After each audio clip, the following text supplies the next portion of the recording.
I'm going to introduce our next guest speaker on the topic of understanding credit and the impact that credit has on your business, on the development of your business, and the growth of your business, okay? So with that, I'd like to introduce Marlene Rose-Vigil.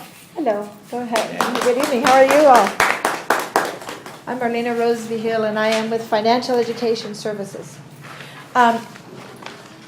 I have been a part of Cheryl's team for almost 2 years. And my piece of the 2-day workshop is talking about credit. It has been more encompassing, these credit scores. Remember when these credit scores were only looked at when you were going to go buy a house? And sometimes you'd look at them if you were going to go buy a car, but you really didn't pay attention. I only paid attention to how big that payment was going to be every month. I didn't really pay attention as to how much interest they were charging me. But when it comes to buying a house, and then those scores are right there in front of you. You gotta know what you're doing. You gotta have those scores in order to qualify. Now these scores have gotten bigger. Their impact on our lives is a daily basis. And when you're a small business owner, in order to qualify for the kind of capital that you may need for your business, in order to qualify a lot of times for jobs, for contracts, if you want to do work with government, if you want to do work with CDOT, if you want to do work with any aspect of the city or state or federal, they're going to do background checks, and part of that background check is looking at your scores. So let's talk about credit in general. Okay, I want y'all to share with me. Think about, what do you know about credit, or what do you think you know about credit? Definitely controls the nation. It's what? It definitely controls the nation. I mean, on getting a house or work or anything that you said. You know, through your credit requirements, like if they're looking at the integrity of the person, they can't handle their finances, what are they going to be like as a real person? So we're being judged. We're being judged on those numbers. What else do we know about credit? Is credit bad or good? I was going to say, it goes along with what he said. It shows a lot about your integrity of you as a person for the most part, too. I mean, and nowadays people are doing background checks and credit checks on people that they're thinking of potentially dating. So it goes Right? See, it just got bigger. Yeah. I think that's great. Is credit bad or good? Depends on how you use How it. you use it. Debt is bad. Credit is good if you use it for your good. And what we talk about and what we go over in a little bit specific terms when we're doing the workshop is that the credit system is a game. And if you know the rules, you can play the game. And you can make it work for you. Because I don't know about you, but there have been times that I kind of feel victimized by somebody looking at that score. Insurance rates. If I come into the bank and I need to open an account and I don't have the scores, I can't open a bank account. My husband recently had a heart attack. And I don't know why, but when you go into a hospital or you go to a doctor, they pull your credit scores. Immediately. Does that mean you get more or less medical service? I don't know. When you start utilities, if you're going to have a deposit, it's going to be a bigger deposit if you have low scores. Cell phones, identity theft. People are now using other people's identity and social security numbers. I have parents using their kids' social security numbers to get cell phones because their credit is so bad. We have this is getting bigger and bigger every single day when it comes to credit, and our own personal credit needs to be in line in order to have banks, the SBA, extend you small business loans, extend you business credit. You got to start off with your own personal credit. So Cheryl just brought this to my attention on Monday, and I went through and I researched. But on Monday, on National Public Radio, there was a story about how people have been spending time in jail because of their debt.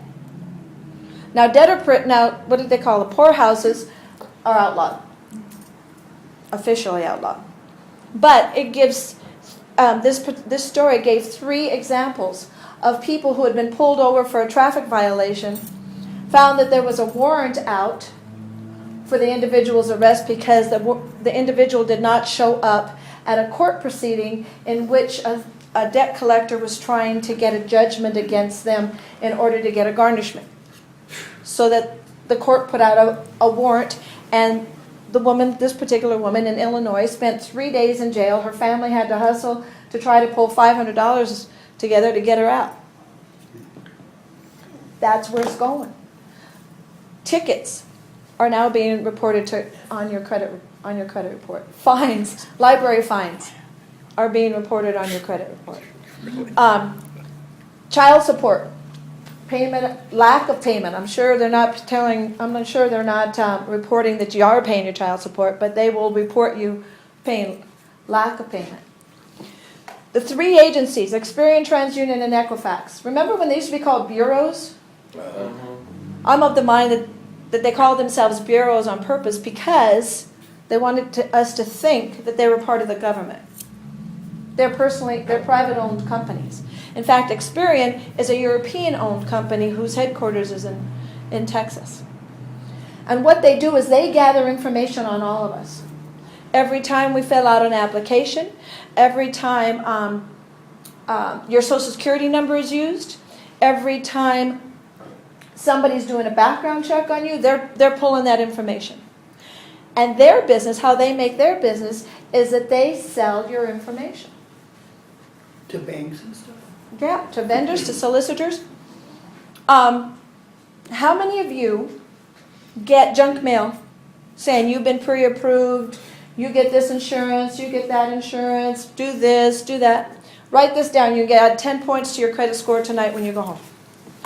www.optoutprescreen.com. Do you have one of those yellow sheets? OPT. OPT prescreen.com. Free screen? Optoutprescreen.com. Do you have more of the yellow sheets, Rose? Pardon me? Sure. Optoutprescreen.com. And what this does is that this, OPT. you're registering your name. It's a safe website. It's been used for years. But what you're doing is you're registering yourself and you're telling the agencies, do not sell my information to solicitors. These are solicitors that are coming around that are saying to the agencies, they're not specifically looking at your credit, at your scores, but I want everybody who lives in this area who between these ages, who make this amount of money and who have scores in this range. And then they start popping you with those junk mail. Besides, you'll save a bush or two by stopping the junk mail. Right. They sell your information. Is there a law? Does anybody know if anybody has to, if a creditor or a bank or a lender or a doctor's office, anybody that you might owe money to, do they have to report to credit agencies? I don't think so. They don't have to. There's no law that says anybody has to report anything on you at all. It's part of the game. If Discover card, they're going to issue a credit card on you. Okay? They're going to issue a credit card, and if you don't pay the way they tell you that you need to pay your payments and making your payments the way you're supposed to and how you've signed that little dotted line, if you don't do that, they're going to report you. And even if you do it, they're going to report you. You shouldn't have had those extra drinks. They're good. But let me tell you that every time they report something about you, good or bad, they have to pay the agencies money. That is why you'll find you've got 3 different scores, right? One from Experian, TransUnion, and Equifax. They're not the same. Because everyone doesn't report to all 3 agencies all of the time, every single month. For Discover Card, it plays into the game for them to report on you every single time, every single month. Because you screw up, and now interest rates can get charged higher, and now people are looking at that score, and now it's affecting your score, and now it's in the system of the game. Now maybe a dentist's office who might carry some outstanding debt. Maybe Dr. Martinez doesn't report every single month. Maybe they only report every quarter, and maybe they only report to one agency. They don't report every single month.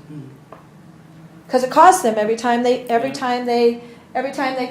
call those agencies to report something about you. Do you know Even that if I wanted to, collections. I could call the agency, pay the fee, and tell them that Cheryl owes me $1,000 and wasn't paying.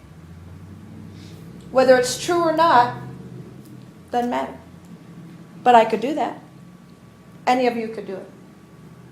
So what happened is back in 1968, when these agencies started gathering this information, the Congress put in together a Fair Credit Reporting Act, which is a law that protects us as consumers, gives us our rights when it comes to what's being reported on that credit report, but also lays out procedures, verifying procedures for creditors.